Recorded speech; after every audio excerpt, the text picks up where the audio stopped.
मातम साथियों, आज हम आपके लिए UP triple SC paid 2025 Hindi syllabus लेकर आए हैं कि हिंदी सिलेबस से 5 प्रश्न आएंगे जो 5 नंबर के होंगे। अब वो 5 प्रश्न किन किन टॉपिकों से आएंगे, किन किन चैप्टर से आएंगे, तो उन चैप्टरों पर हम आज चर्चा करेंगे। क्या होती है, दो वर्णों के मेल को हम संधि कहते हैं। जैसे विद्या प्लस आलय, तो ये क्या हो जाएगा, विद्यालय। तो ये हमारी क्या हो गई, संधि। संधि 3 प्रकार की होती हैं। संधि 3 प्रकार की होती हैं। कौन कौन सी? स्वर संधि, व्यंजन संधि और विसर्ग संधि। जो स्वरों के वर्णों से मिलकर संधियां बनती हैं उन्हें स्वर संधि कहते हैं, और जो व्यंजनों से मिलकर संधियां बनती हैं उन्हें हम व्यंजन संधि कहते हैं, और जो विसर्गों से मिलकर जो संधि बनती है उन्हें हम विसर्ग संधि कहते हैं। विलोम शब्द, विलोम शब्द क्या होते हैं? किसी भी शब्द का जो विरोध शब्द होता है तो उसे हम विलोम शब्द कहते हैं। जैसे दिन, दिन का विलोम शब्द हो जाएगा रात। सुख, सुख का विलोम शब्द हो जाएगा दुख।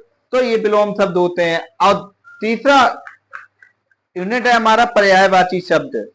पर्यायवाची शब्द उन्हें हम कहते हैं जो बोलने में अलग अलग होते हैं लेकिन उनके अर्थ एक समान होते हैं, उन्हें हम पर्यायवाची शब्द कहते हैं। अब अगला टॉपिक है वाक्यांश के लिए एक शब्द। वाक्यांशों के लिए एक शब्द, तो ये क्या होता है कि एक वाक्यांश होता है, उसमें एक छोटे तरीके का एक शब्द दिया होता है जिसका सब अर्थ उसी में होता है। जैसे जिसके माता पिता ना रहे हो वो अनाथ, जो पढ़ा लिखा ना हो अशिक्षित, जो पढ़ा लिखा हो वो शिक्षित। तो ये हमारे वाक्यांशों के लिए एक शब्द में आते हैं। अब हमारा अगला टॉपिक है लिंग। लिंग 2 प्रकार के होते हैं, स्त्रीलिंग और पुल्लिंग। संस्कृत में लिंग 3 प्रकार के होते हैं, स्त्रीलिंग, पुल्लिंग और नपुंसक लिंग। नपुंसक लिंग में हमारी जो भी निर्जीव वस्तुएं हैं, घटनाओं पर आधारित हैं, तो उन्हें हम नपुंसक लिंग में लेंगे। लेकिन यहाँ पर हिंदी में तुम्हारे 2 ही लिंग देखने को मिलेंगे, एक स्त्रीलिंग और एक पुल्लिंग। अब अगला हमारा टॉपिक है सम श्रुत भिन्नार्थक शब्द। ये क्या होते हैं? सम माने समान, श्रुत माने सुनने वाले, भिन्न अर्थ, भिन्नार्थक यानी समान सुनने में हो और लेकिन उनके जो अर्थ हो वो अलग अलग हो, उन्हें हम सम श्रुत भिन्नार्थक शब्द कहते हैं। जैसे सूत, सूत, तो एक सूत माने धागा होता है, एक सूत माने पुत्र होता है, एक कनक माने सोना होता है, एक कनक माने धतूरा होता है। तो ऐसे कई शब्द हैं जो हमारे बोलने में एक जैसे हैं लेकिन उनके अर्थ अलग अलग हैं, उन्हें हम संस्कृत भिन्नार्थक शब्द कहते हैं। अब हमारा है एवं लोकोक्तियां।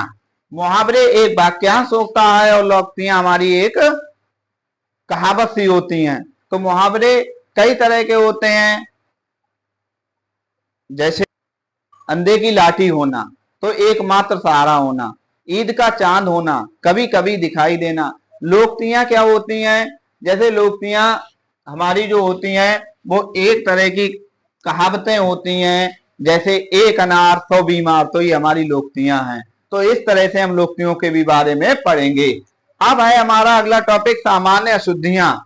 सामान्य अशुद्धियां, कुछ ऐसे शब्द होते हैं जिनमें सामान्य सी अशुद्धि होती है, देखने में लगता है बर्तनी शब्द जिन्हें हम बोलते हैं, जिनका दूसरा नाम होता है बर्तनी शब्द, जो शुद्ध और अशुद्ध होते हैं शब्द।